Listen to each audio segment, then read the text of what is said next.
Alright, hey, Mustang Stampede. I've been wanting to get this video out for a while, but there was some things holding me back from making this video. The main thing is you know, my channel is mostly Mustangs, and I usually put my daily drivers on the channel as well, and any vehicles I test drive. So this is my new daily driver. The 2010 Corolla now has 130,000 miles or so on it. It's still being daily driven. I was looking for something all-wheel drive, looking for something for wintertime to drive around as a daily driver, and so I went with a 2016 Subaru WRX. And the reason why it's taken me so long to get this video out, because the car does have 3,000 miles on it, is the fact that I was not real familiar with all the ins and outs on the Subaru. I've ridden in them just once or twice at an autocross event. Not really something where I was like, oh, you know, I need to buy one of those as a daily driver.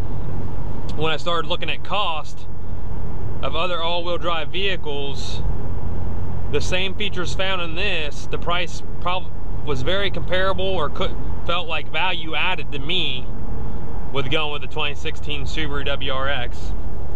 And so here's one of the main things I wanted to point out in the video. You know, as I'm driving along here in this, and you can kind of see how the dash is laid out, the boost gauge is up there, different things like that. You can just look. But you know, when I first started dealing with a buyer in Columbus, and I started to realize that I felt like I wasn't getting a very good deal. So I started doing some research online, and found that their song and dance they were feeding me was total BS. That doesn't happen all the time, but I feel like since I knew exactly what I wanted, that they were kind of BSing me on price. They said they couldn't do nothing but about $500 off MSRP. So I ended up driving 2.5 hours away, one way. You know, basically took up a whole day to go get this. But that dealership was willing to go. They were willing to let me have it at dealer invoice, and also give me the 2% holdback. And that holdback is something that they use in the car world to ensure the dealers make some money. Now granted, my dealer still made money even though they gave me the 2% holdback. But basically what this did was this allowed me to get this WRX Premium with a STI short throw shifter right here. This is a $450 option, okay? And this is a premium. At the first dealership I was dealing with, they would feed me a line like, they're such a hard car to get, they're limited production, we don't know when they're coming in, when they come off the trucks they're sold, yada yada yada, right? So anyway, that was all BS. So I found this one, and basically I paid about somewhere between $100 and $200 more for this vehicle, but I had the $400 option. So realistically, buying this car from the dealership that I chose was a better deal than going to and getting at the dealership where I was going to get a base model. So base model, no features, no nothing, cloth seats, whatever, right? This is a premium. It came with a short throw shifter, as I mentioned, heated seats, heated windshield wipers, heated mirrors, sunroof, the 18-inch wheels instead of the 17-inch wheels or something like that. The wheels look a little nicer on the premium. So basically there was no doubt in my mind that I should go with the premium, and pay the extra $200 on paper is what it was cost, even though I'm getting this, you know, I'm getting this option. So they beat the other dealership big time, and they said they're willing to move these cars because it's winter time. No one's buying WRX in the winter time. They're buying the Outbacks, they're buying Legacies, they're buying whatever else Subaru makes, right? So they were willing to move on this vehicle, which I thought was good. So that's what I'm in. Again, it's got 3,000 miles. I'm getting ready. I got to hit the grocery store. When I come back out, I'll start the video again, and I'll go over some features and try and get out on some windy roads, and let you see how it handles. And I'm going to attempt a point of view from my head, basically like what I'm seeing, you're seeing. I've done some videos like that before. I tried to make one earlier, but I forgot my GoPro Wi-Fi password, so I had to reset that, and that video looked like crap because it was up here in a sunroof somewhere. So I got that all situated. I'll be able to get it on my head and actually aim the camera so you can see the dash and features that I want and the road in front of me. The angle I use right here for like test drives, that doesn't do so well for, you know, being able to see what I'm seeing on the road and how I'm basically handling the vehicle. So I'll be back shortly. Alright, so I picked up what I needed to pick up at the grocery store, some pickles for the New Year's Eve party. And I wanted to go over some other things about the car that I didn't cover in the beginning. You know, so obviously I'm going with this point of view. I feel like it may give you a better perspective of the car and what I'm seeing and what I'm feeling, but it's got a nice instrument panel. I like the instrument panel. I like the fact that it does tell you what gear you're in. That's kind of a nice feature. You got your boost gauge up there in the dash. One thing I don't like about the gauge pot up here is that at night it does kind of seem to reflect off the plastic into the glass, and that can kind of be annoying. So not a big deal. But inside that menu, you got your miles per gallon gauges, your symmetric all-wheel drive, which also tells you which way your front wheels are pointed, another bar graph for your fuel economy, another fuel economy screen, and a clock, and then you can also reset all your max values and back to the boost or vacuum. And pretty nice.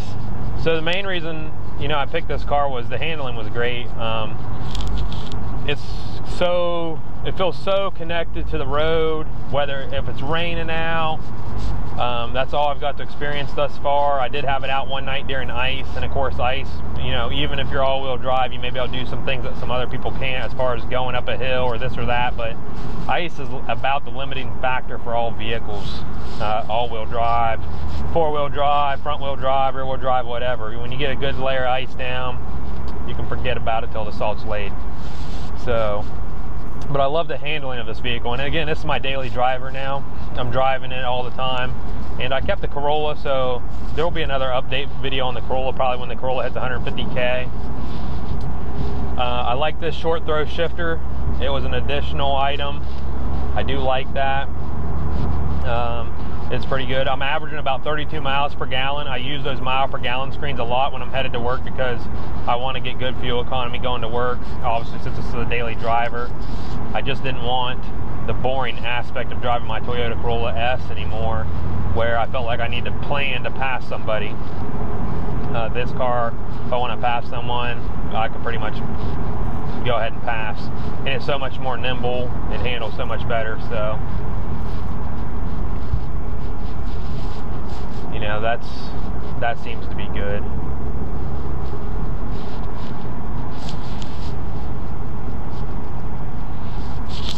I'm not sure if I'm still recording it. It seems like my app kind of like has lost control or whatever, so I'll just keep going. The clutch. I'm used to instant on, instant off engagement on my clutch because I've always, after I got rid of my stock clutch in my 2011 Mustang, I went straight to like a stage 3.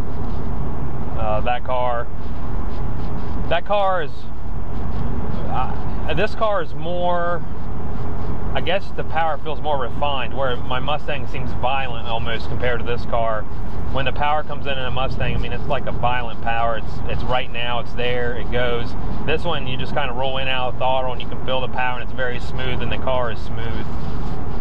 So I kind of enjoy that aspect of that, but you know, Mustangs are still my thing. That's why I bought this for daily driver. Don't plan on doing much modification of this. The only modification I've done thus far would be mud flaps or rock guards or whatever you want to call them from Rock Blocks. Pretty good in product. I got an install video. Make sure you check that out if you want. Then, let's see. What else about this car? The clutch. Back to the clutch. I didn't finish what I was saying, but I'm used to instant on, instant off. And on my Mustang, it's always been close to the floor. On this clutch, the engage and disengage is farther out. It's almost to the top of the pedal.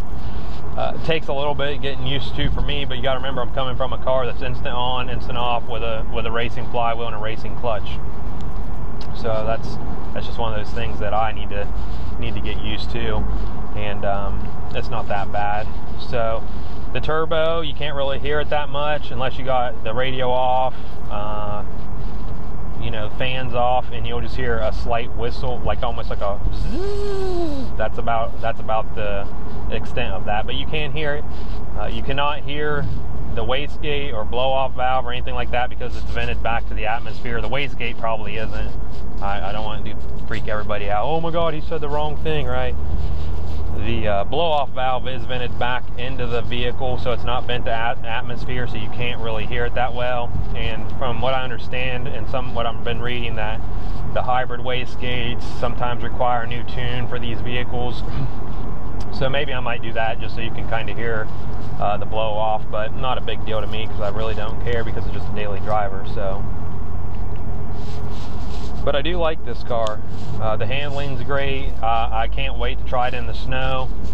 I have not got any snow tires or winter tires, and I may do that in future years, but right now the 2015 winter going into 2016 here tonight has been very mild, so there was no need. I think there's Dunlop Super Sports on here right now, so they've been doing just fine. And the only problem I noticed with them was during the ice, when I ran through some ice. So obviously you're going to have trouble with any kind of tire running in the ice. And again, if you're going to jump on here and like, oh, you can't do that, those tires are rated for this. Look, I know, I get it, I understand. You know, I got 4 vehicles in my garage, and they get driven all the time, and I've driven a lot of vehicles in all different kinds of conditions, from tanks to motorcycles, drag racing motorcycles, drag racing cars, autocrossing some cars, whatever, right? I mean, I don't really get too worked up about all that stuff. Biggest thing is knowing what your limits are and what you're willing to do, right? So I'm going to go ahead and stop the video, and I'm going to change the battery. And I want to change the battery, and then I want to go ahead and make sure that I get my GoPro app. Obviously it stopped working here, so I can't really see what's going on.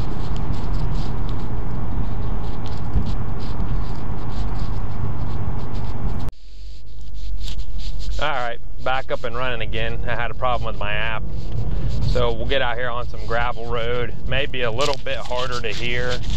Hopefully my mic's catching everything. But what I really enjoy about this car is that it rides a little rougher, but it's because it's got tuned suspension, but it handles the road so well. No matter what conditions you're in, you get it on that symmetric all-wheel drive screen. You can actually see where the tires are going and where the power is being delivered, because on the symmetric all-wheel drive, the power is being delivered all the time. So even when you're in a turn, if you want to, it finds a way to get the power to the ground, which is pretty amazing if you ask me. Again, because I'm used to autocrossing in a Mustang, where basically if you decide to goose the gas on the autocross, it's just not going to work out well for you.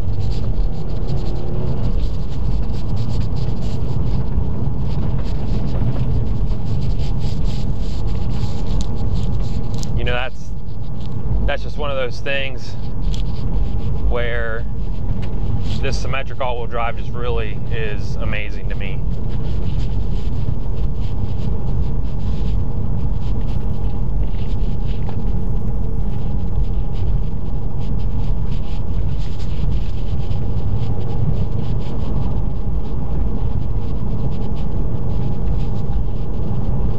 Now this is just a chip and seal road, but I usually find there's quite a bit of grip on chip and seal road. You got to just watch for areas where there's a bunch of loose chip and seal. Probably not the greatest thing for your tires though. All the little sharp, jagged edges that chip and seal is.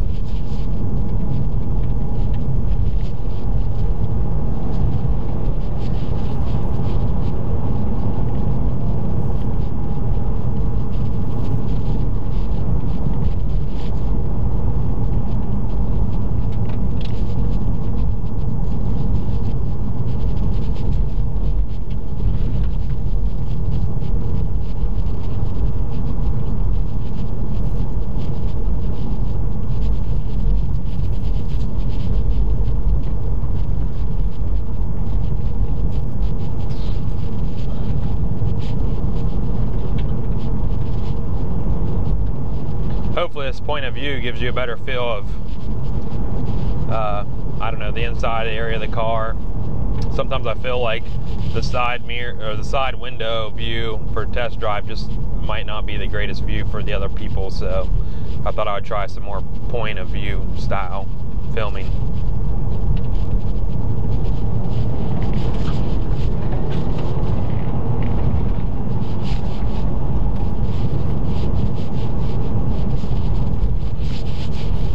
You know what would be cool is if the WRX came with a co-pilot. They'd be like, medium left, 500. Yeah, that'd be great. I'm sure I got plenty of friends that would sit in the car and do that. But nowadays, if you watch any of the rally racing stuff, I mean, the co-pilot, I do not know how he's not just so motion sickness from reading those and jumping off the blind jumps where you're getting air and trying to read those instructions, because the driver is really, especially at nighttime, he is driving what he hears. He's not driving what he sees, because you can't bend light around turns. So he has to rely on that co-pilot's instructions to get through what he's getting through, you know. So let's see here. Let's see if we can stay on some hardball and go find some hardball roads that have a lot of curves in them. See how much gas I can burn off today.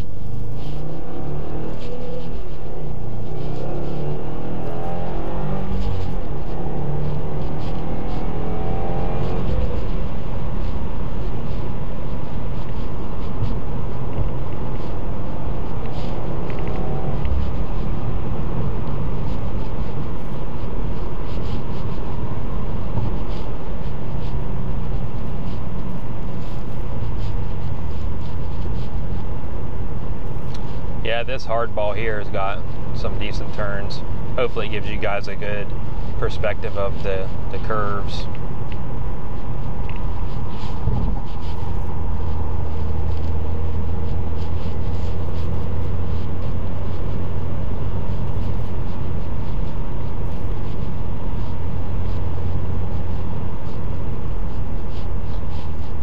I do know one thing that really shocked me was the first time I went around. It wasn't a full-blown 90-degree turn because I was actually going out into the farther lane, but you know, when you can go around real sharp turn at 45 degrees and not even think about it, I mean, that's a great handling if you ask me.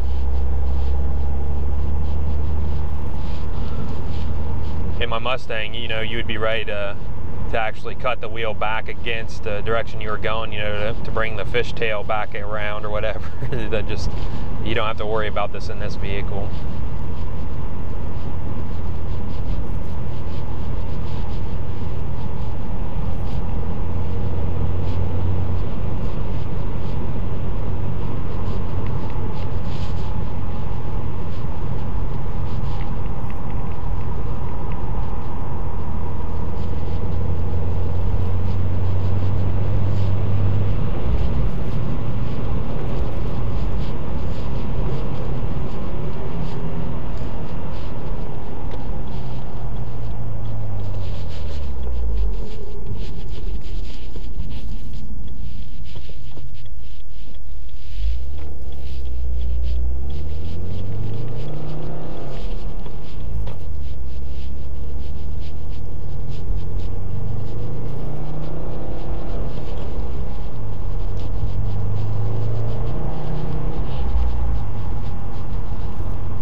So go figure, I go to turn on another road that just I know has a lot of like, they're not like hairpin turns, but there's a lot of like 90-degree turns, and two cars would have to turn off and get out in front of me. And you know, southeastern Ohio, I mean, I've seen all kinds of, you sometimes see the Detroit cars that are in their cover-ups out here running these roads because they're so secluded, and there's so many, you know, there's some roads that I really need to go out and film sometime, either in this or the Mustang. Just the sheer change in elevation from one turn to the next, or different things like that. So I'm actually gonna have to change out my battery, so I'll stop the video again, change the battery out, and then those cars should get out ahead of me anyway, and then I'll continue filming. All right, back on the road, traffic's cleared out, and here's one of them awesome signs that we see so often around here. 20 miles an hour for S-turns. Okay.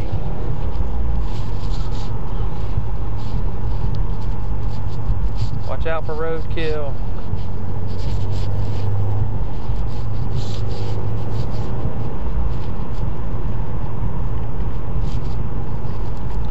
A lot of times your biggest thing on these roads is cars that cut corners. End up like a Russian YouTube video where someone dies.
Well, I hope you enjoyed the video of me driving around in the 2016 WRX Premium. If you got any questions, let me know. If you want to comment, let me know something, that's fine, you know. Just anything you want to know, let me know. I'm going to try to make more videos, probably more Mustang videos, so that's my thing. So, but anyway, as always, thanks for watching.